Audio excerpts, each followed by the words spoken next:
Il y a 10 000 ans, le monde traversait une grande transformation. La fin de la dernière ère glaciaire apporta des changements qui façonnèrent notre espèce. Aujourd'hui, nous allons explorer les avancées et les défis de cette époque fascinante. Avec la fin de la dernière ère glaciaire, il y a environ 11 700 ans, le climat de la Terre changea drastiquement, permettant aux humains d'étendre leur territoire et d'innover. Aux alentours de 20 000 ans en arrière, la période glaciaire atteignit son apogée avec d'immenses calottes glaciaires recouvrant une grande partie de l'hémisphère nord. Cependant, les périodes glaciaires ne durent pas éternellement.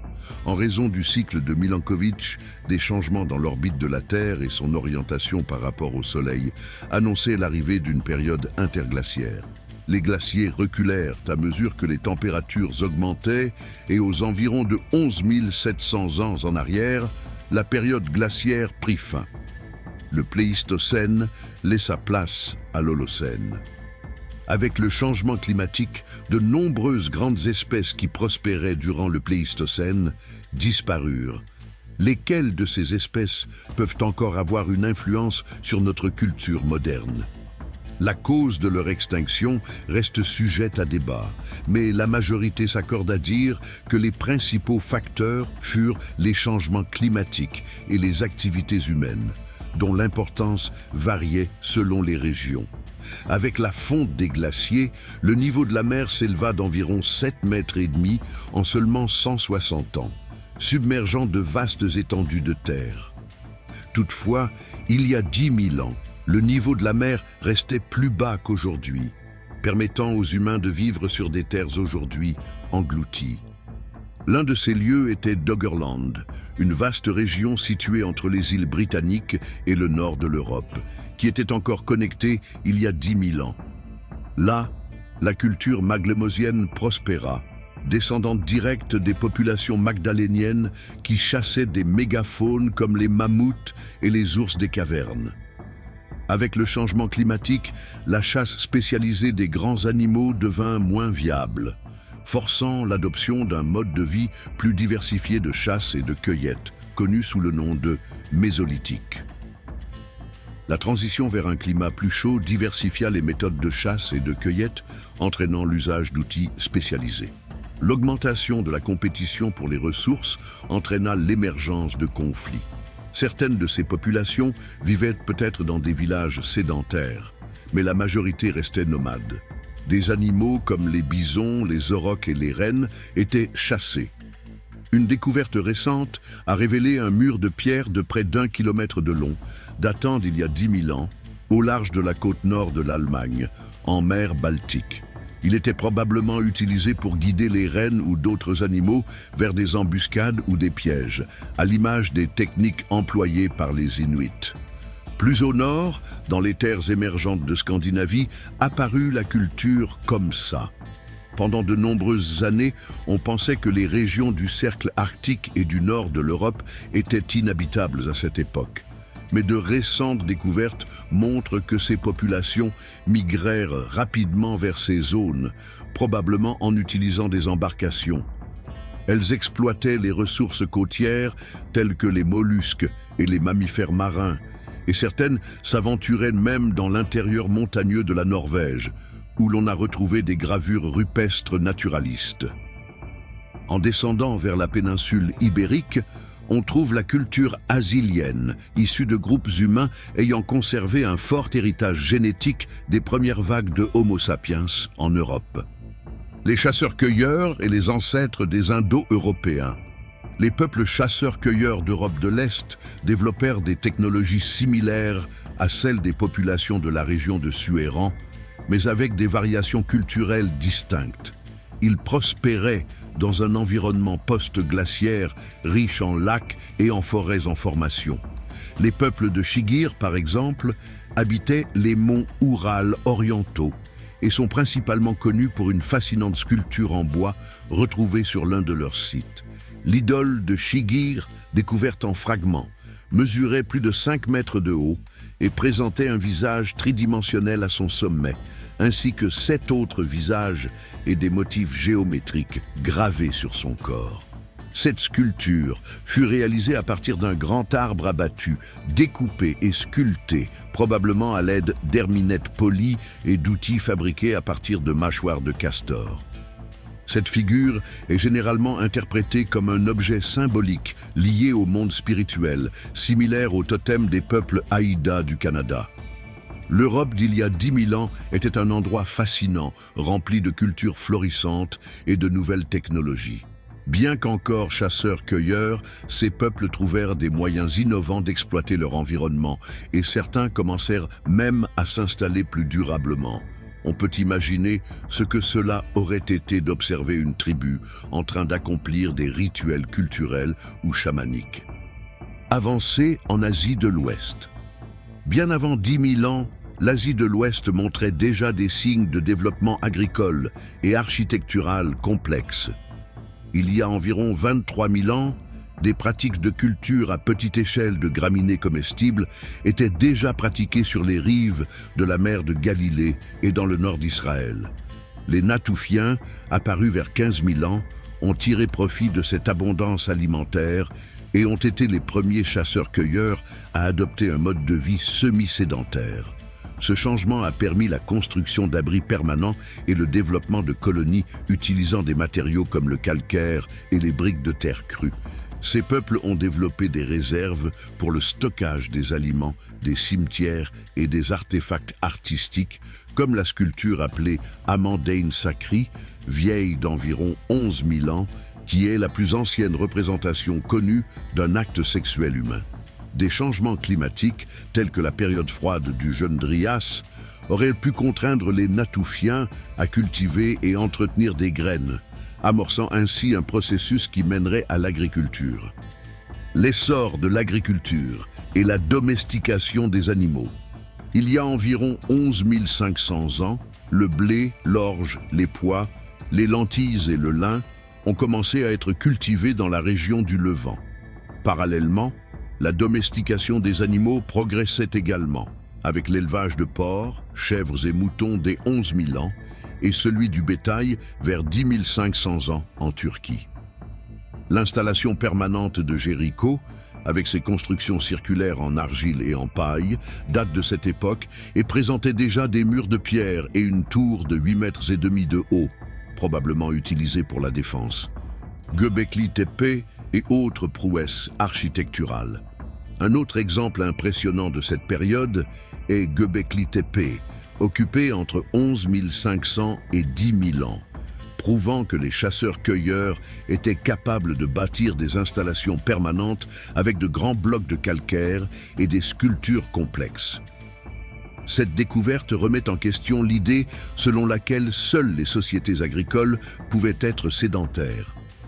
L'Afrique durant l'ère humide. Il y a 10 000 ans, l'Afrique connaissait une période humide qui transforma le Sahara en une région de lacs, de rivières et de savanes luxuriantes.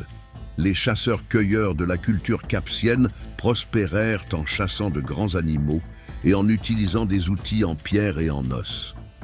L'art rupestre, comme celui de la grotte des nageurs en Libye, représente des personnes nageant et des animaux tels que des girafes et des hippopotames, témoignant de la végétation abondante de la région. Les peintures et gravures du Sahara et de l'Afrique de l'Ouest. Des datations ont révélé que les peintures de certains sites de la région remontent à environ 10 000 ans. Un site en particulier, Tassili Nadjer, en Algérie, contient environ 15 000 gravures et peintures représentant des antilopes, des crocodiles et des figures humaines. Certaines de ces œuvres sont plus récentes, identifiées par la présence de troupeaux de bétail, mais beaucoup pourraient dater d'environ 10 000 ans. Alors que les figures humaines sont rares dans l'art rupestre, ce site en présente plusieurs, illustrant des scènes de chasse, de danse et d'autres activités. Parmi les plus intrigantes, une figure appelée figure du champignon de Tadrart représente un être anthropomorphe, avec des champignons poussant sur son corps, peut-être un chaman, comme le suggère son masque et ses vêtements inhabituels. Une étude portant sur 33 sociétés de chasseurs-cueilleurs contemporaines réparties sur 4 continents a montré que 70% d'entre elles croyaient au chamanisme. qui inclut souvent des états de conscience modifiés par la danse, le jeûne ou l'ingestion de substances comme les champignons. Cela renforce l'hypothèse selon laquelle cette figure pourrait représenter un chaman. Une autre peinture plus récente représente une femme aux cornes courant, l'air humide et les innovations en Afrique de l'Ouest. L'ère humide africaine permit l'expansion de la forêt tropicale et de la savane, recouvrant une grande partie de la région. Il y a environ 11 400 ans, des populations du Mali fabriquèrent la plus ancienne poterie d'Afrique et inventèrent indépendamment l'arc. Cette technologie et ses avancées se diffusèrent ensuite vers le Sahara central. Les peuples de l'Afrique de l'Ouest commencèrent également à domestiquer le palmier à huile et le palmier raffia, dont les graines, riches en huile et en calories, étaient utilisées en cuisine. Ces palmiers fournissaient aussi des fibres, du bois et une sève fermentable pour produire du vin. Rites funéraires et complexité culturelle. À Gobero, au Niger, des sites archéologiques ont révélé 180 sépultures, dont au moins 20 datant d'environ 10 000 ans, accompagnées de poteries et d'outils en pierre. En Afrique de l'Est, il existe des preuves de collecte de plantes sauvages, ainsi que l'introduction du blé et de l'orge depuis le Levant. Sur les hauts plateaux d'Éthiopie, plus humides à cette époque, les habitants domestiquèrent des ânes il y a environ 9000 ans. Conflits et violences à la préhistoire.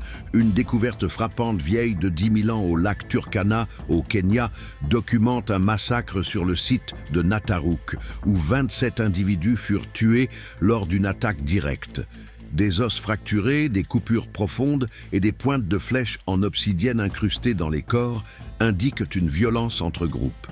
Il s'agit de l'un des plus anciens témoignages de conflits intergroupes entre chasseurs-cueilleurs, suggérant que même les sociétés nomades pouvaient commettre des atrocités. Afrique centrale et méridionale.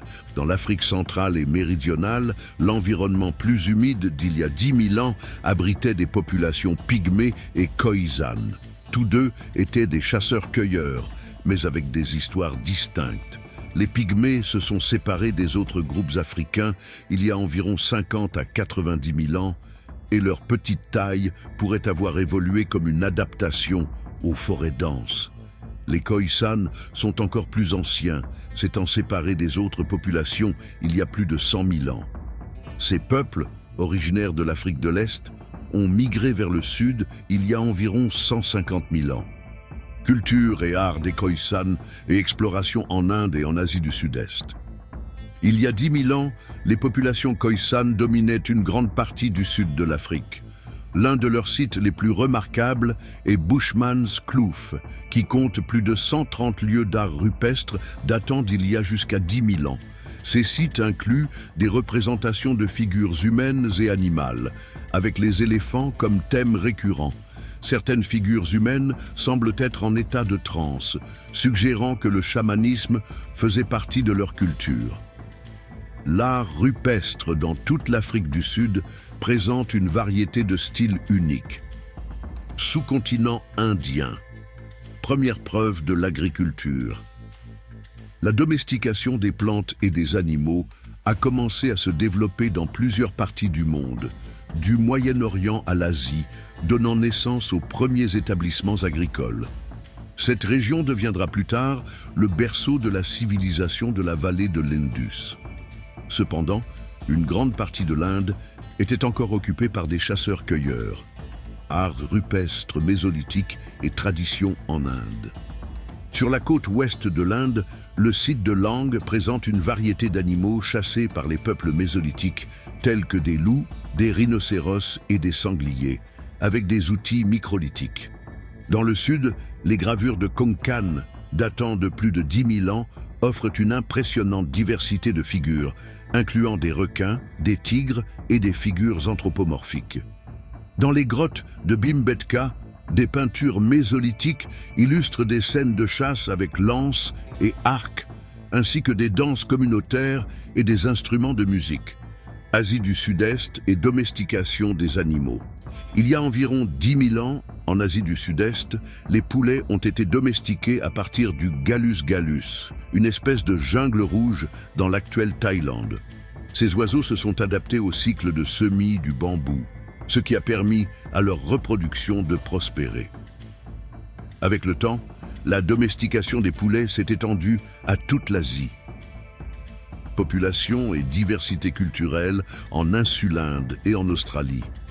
L'Asie du Sud-Ouest et l'Australie étaient habitées par 3 groupes principaux, les Négritos dans certaines îles de l'Asie du Sud-Est, les habitants de Nouvelle-Guinée et les aborigènes en Australie. Ces derniers descendent des premiers humains modernes à avoir pénétré dans la région, étant apparentés aux populations asiatiques orientales et océaniennes. Malgré leurs caractéristiques physiques sombres et parfois similaires aux Africains, ils sont génétiquement plus proches des Asiatiques orientaux. Développement agricole en Nouvelle-Guinée.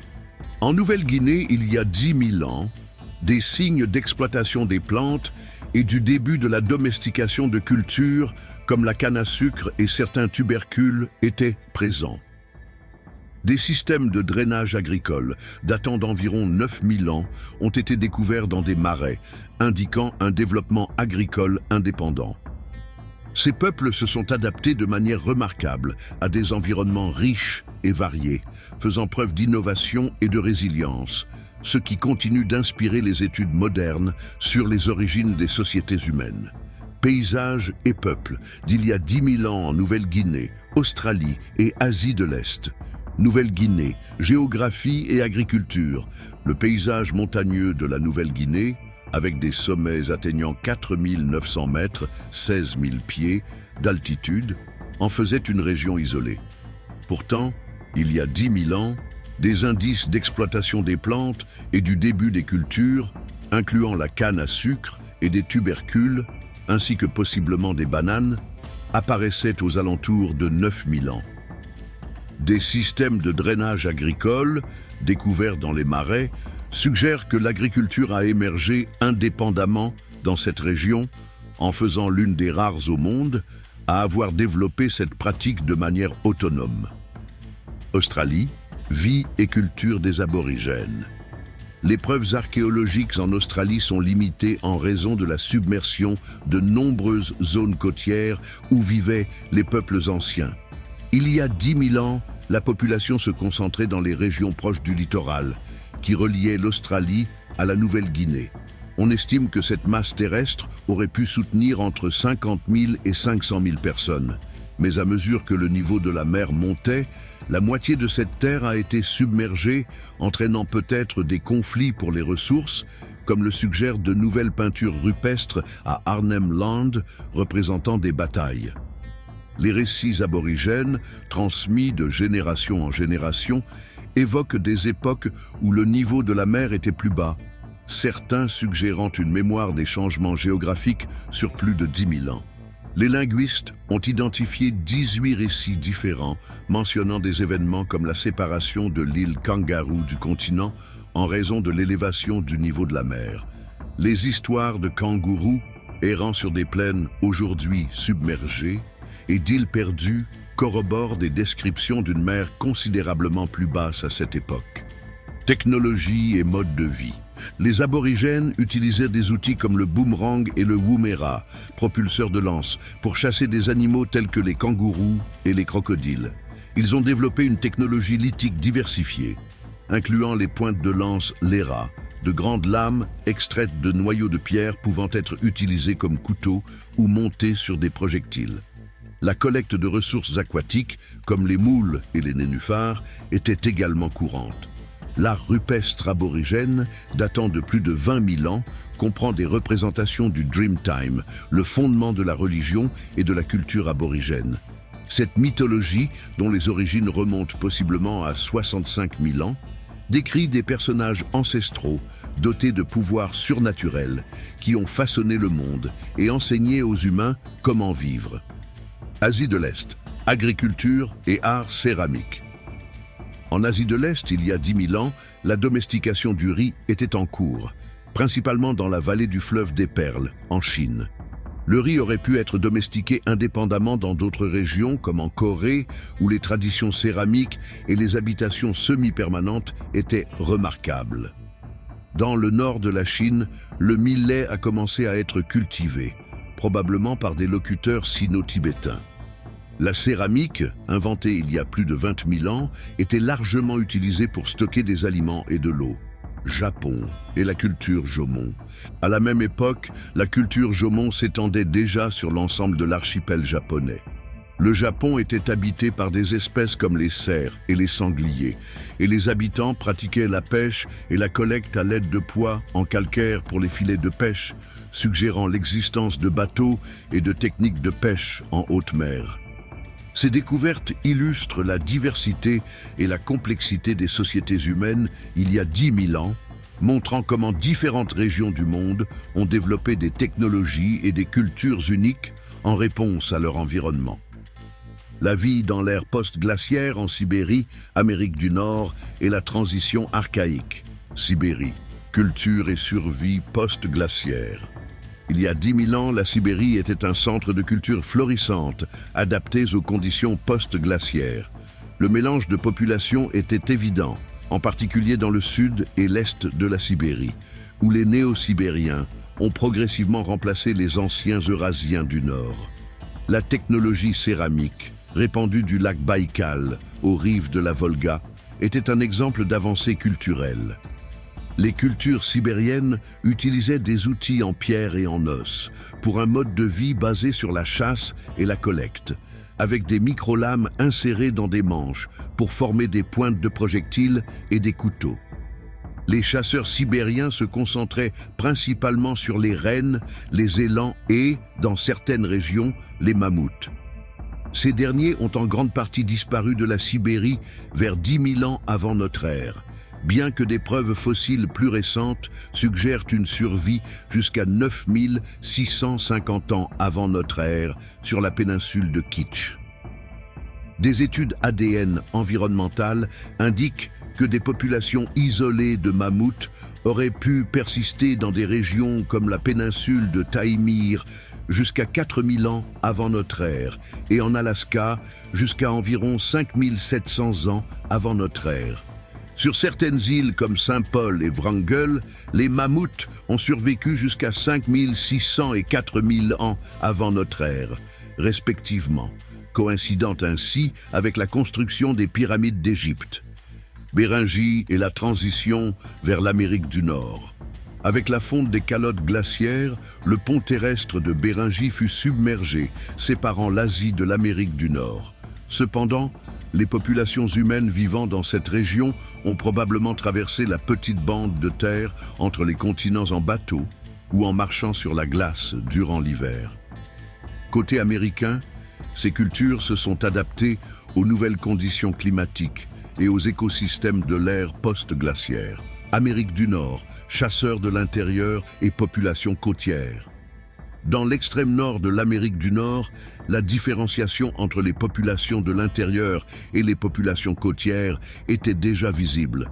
Les habitants de l'intérieur étaient des chasseurs nomades suivant les grands animaux, comme les bisons, les élans, les mouflons et les caribous.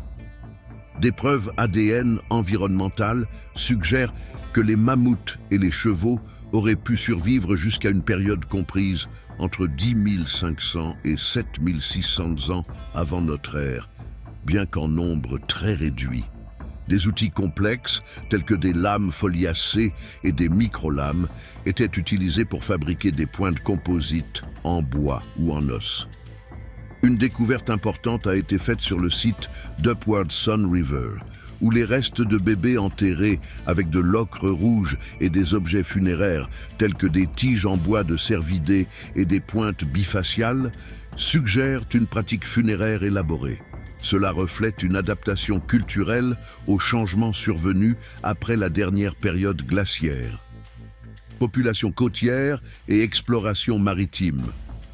Les populations côtières du Pacifique, en revanche, avaient appris à exploiter les ressources marines abondantes. Dans la grotte On Your Knees, au sud-est de l'Alaska, une mandibule humaine datée de 10 300 ans avant notre ère indiquait un régime principalement marin, suggérant l'utilisation de bateaux, bien que l'épreuve directe d'embarcation soit rare. Des outils tels que des hameçons, des filets et des pointes barbelées renforcent l'idée d'une navigation maritime avancée. Transition du paléo-indien vers la période archaïque. La majeure partie de l'Amérique du Nord était en transition de la période paléo-indienne vers la période archaïque, les populations passant de la chasse aux grands troupeaux de mégafaune à une adaptation à de nouvelles pratiques de chasse et de collecte. Beaucoup d'animaux emblématiques du Pléistocène, comme le mammouth laineux et le mastodonte, étaient en voie d'extinction dans la plupart des régions, ne subsistant que sous forme de populations isolées dans certaines zones. Cette période d'il y a 10 000 ans marque une phase d'adaptation intense et d'innovation en réponse à un monde en pleine transformation. Survie et adaptation pendant la période archaïque en Amérique du Nord.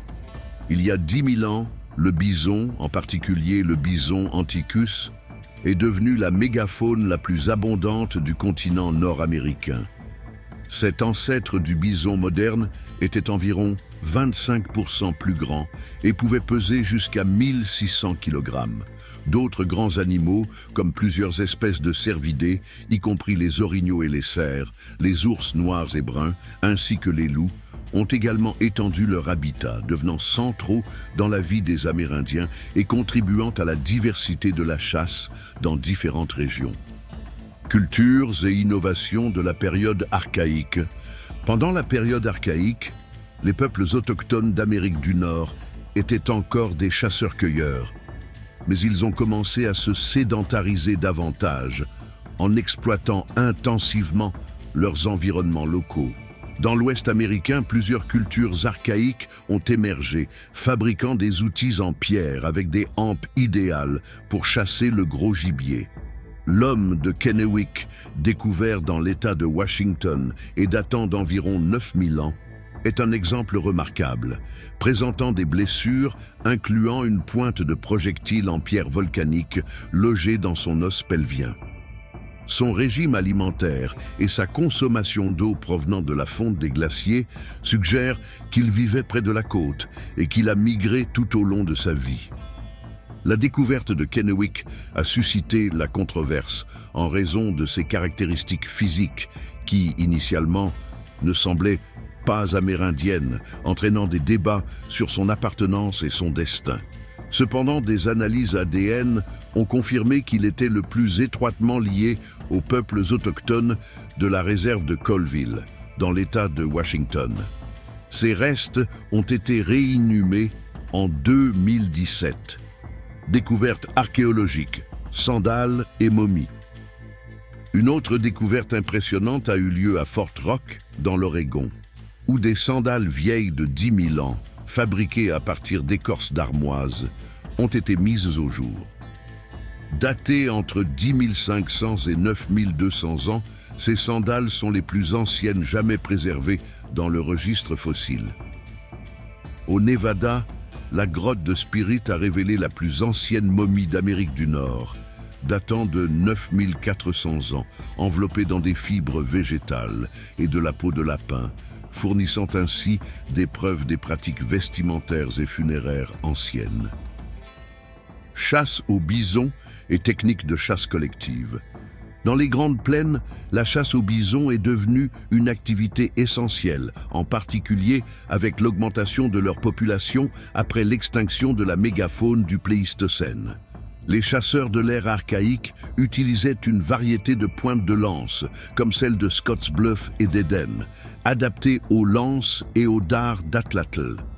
Des techniques de chasse collective, comme les Buffalo Jumps, où les bisons étaient conduits vers des falaises, permettaient d'obtenir de grandes quantités de viande et d'autres ressources. L'abri de Bonfire, au Texas, est l'un des plus anciens sites illustrant cette technique. Ces découvertes illustrent la complexité et la résilience des cultures nord-américaines qui se sont adaptées aux changements environnementaux en développant des technologies de chasse et des pratiques culturelles essentielles à leur survie dans un continent en perpétuelle évolution. Développement culturel et technologique en Amérique il y a 10 000 ans. chasseurs de bisons et culture du cuivre dans les Grands Lacs. Il y a environ 12 000 ans, les chasseurs des Grandes Plaines ont commencé à utiliser des sites comme Bonfire Shelter, où ils chassaient les bisons en masse en les poussant vers des falaises. Cette méthode sophistiquée permettait de récolter d'importantes quantités de viande et de ressources.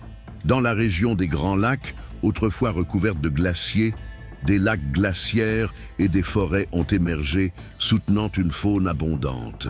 Des preuves indiquent que dès 10 000 ans, des groupes de chasseurs-cueilleurs exploitaient des gisements de cuivre pur, appelés cuivre flottant, transportés par les glaciers. Ce cuivre pouvait être martelé à froid pour fabriquer des outils et des ornements. La culture du cuivre ancien aurait émergé il y a environ 9500 ans, et l'artefact en cuivre le plus ancien connu avec certitude est une pointe de projectile vieille de 8500 ans, découverte dans le Wisconsin.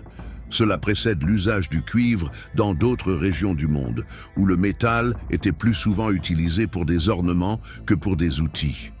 Cultures archaïques et outils en pierre en Amérique du Nord. Dans le sud-est des États-Unis, la culture Dalton s'est développée, utilisant des pointes distinctives, appelées pointes Dalton, dont beaucoup étaient cannelées et finement travaillées. Des outils comme les adzes, servant à travailler le bois brûlé, suggèrent que ces populations auraient pu construire des pirogues creusées. Sur le site de Sloan, en Arkansas, les plus anciennes traces d'un cimetière en Amérique ont été découvertes, comprenant environ 30 individus et 439 outils en pierre, témoignant d'une organisation sociale complexe. Art rupestre et découvertes archéologiques.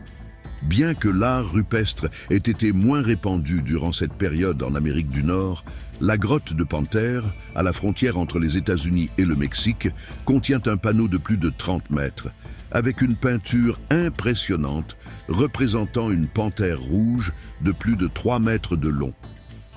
Domestication et agriculture en Mésoamérique. En Mésoamérique, les premières formes d'agriculture ont émergé avec la domestication des courges, des citrouilles et des calebasses, il y a environ 10 000 ans. Aux alentours de 9 000 ans, le théocynte, l'ancêtre du maïs, a commencé à être transformé en une culture hautement productive qui, après plusieurs millénaires de domestication, produirait bien plus de calories par hectare que le blé ou l'orge. Défis et facteurs limitants dans l'agriculture américaine. Contrairement au Vieux Monde, les Amériques ne disposaient pas en abondance de plantes à grandes graines domesticables, ni d'animaux suffisamment forts pour être utilisés comme bêtes de trait. Les lamas et les alpagas ont été domestiqués, mais ils n'avaient pas la force nécessaire pour labourer les terres ou transporter de lourdes charges. Ces facteurs ont profondément influencé le développement des futures civilisations américaines, période archaïque et population sud-américaine. En Amérique du Sud, des preuves indiquent que les humains habitaient la région depuis plus de 16 000 ans. Ces premiers chasseurs-cueilleurs coexistaient avec une mégafaune impressionnante, comprenant l'ours à face courte sud-américain, les tigres à dents de sabre, les terribles loups, les glyptodons, les paresseux géants et les toxodontes. Cependant, il y a environ 12 900 ans, des projectiles en forme de queue de poisson ont fait leur apparition, indiquant de nouvelles techniques de chasse et d'éventuels changements dans les modes d'occupation et d'interaction avec la faune. Les innovations de cette période ont façonné les bases des civilisations futures, illustrant l'incroyable capacité d'adaptation humaine. Extinction de la mégafaune et changements culturels en Amérique du Sud. Il y a environ 12 000 ans, les projectiles en queue de poisson se sont répandus dans des régions à forte densité de mégafaune, suggérant que ces cultures chassaient ces grands animaux. D'anciennes peintures de Sanya de la Lindosa montrent des humains interagissant avec cette mégafaune, ce qui indique que les auteurs de ces images étaient peut-être des chasseurs équipés de ces pointes de projectiles. Cependant, tant ces outils que les populations de mégafaune ont disparu brutalement il y a environ 10 900 ans. Les chercheurs avancent l'hypothèse que les humains se sont multipliés jusqu'à dépasser la capacité de soutien des écosystèmes, contribuant ainsi à l'extinction de ces espèces. Preuve d'agriculture et de vie sédentaire. Il y a environ 10 000 ans, des communautés humaines en Colombie cultivaient déjà des plantes comme la maranta, la courge et les calebasses. Cela pourrait avoir été influencé par l'agriculture en Mésoamérique ou inversement. Dans les Andes, les régions centrales et septentrionales constituaient un centre important de développement agricole. La pomme de terre, par exemple, a été domestiquée à partir d'espèces sauvages dans le sud du Pérou il y a environ 10 000 ans. Sur la côte du Pacifique, la culture Chinchorro vivait de la pêche sédentaire et consommait déjà une alimentation composée à 90% de fruits de mer il y a environ 9100 ans. Le désert d'Atacama a naturellement préservé une momie de cette culture, datant d'environ 9000 ans, préfigurant les pratiques intentionnelles de momification qui apparaîtraient plus tard. Art rupestre et impact environnemental en Amazonie. Étudier les vestiges dans des régions densément boisées comme l'Amazonie est un défi, mais des preuves indiquent que les populations de 10 000 ans auparavant modifiaient déjà les écosystèmes, favorisant certaines espèces d'arbres utiles. Au Brésil, le site de Pedra Furada contient des peintures rupestres datées de 12 000 à 7 000 ans, représentant des scènes de chasse et des figures humaines. Une découverte importante est celle de la femme de Luzia, âgée d'environ 11 500 ans, faisant partie des plus anciens restes humains des Amériques. Des études génétiques relient ces premiers habitants à des groupes présents dans toute l'Amérique du Nord et du Sud, montrant des liens de parenté étroits. Patagonie et peinture rupestre. La Patagonie et les Andes du Sud étaient habitées par des groupes nomades de chasseurs-cueilleurs il y a 10 000 ans. La Cueva de las Manos, qui contient de l'art rupestre datant d'environ 9300 ans, est remarquable pour ses pochoirs de main et ses figures d'animaux, principalement des guanacos, essentiels à la subsistance. Fait intéressant, des pochoirs de pieds de nandou, un grand oiseau incapable de voler, ont également été trouvés, un élément unique dans l'art rupestre. Des peintures représentant des scènes de chasse utilisant des bolas et des atlatls illustrent des techniques sophistiquées de capture. Il y a 10 000 ans, le monde était en pleine transformation, avec des cultures allant des chasseurs-cueilleurs aux premiers agriculteurs. Tandis que certaines régions maîtrisaient déjà les techniques de culture et de domestication des animaux, d'autres dépendaient encore de la chasse et de la cueillette, exploitant leur environnement de manière complexe et innovante. Ces dynamiques ont jeté les bases de l'émergence des civilisations futures sur plusieurs continents. Si cette plongée dans le passé nous enseigne quelque chose, c'est que l'humanité a toujours été guidée par la curiosité, la résilience et la quête de l'inconnu. Et en dévoilant les vestiges de nos ancêtres, nous découvrons un héritage qui continue de résonner à travers le temps, influençant qui nous sommes et où nous allons. Merci d'avoir regardé. Maintenant, YouTube vous recommande 2 vidéos exclusivement pour vous et je suis sûr que vous allez les apprécier. Cliquez et regardez une autre vidéo de notre chaîne.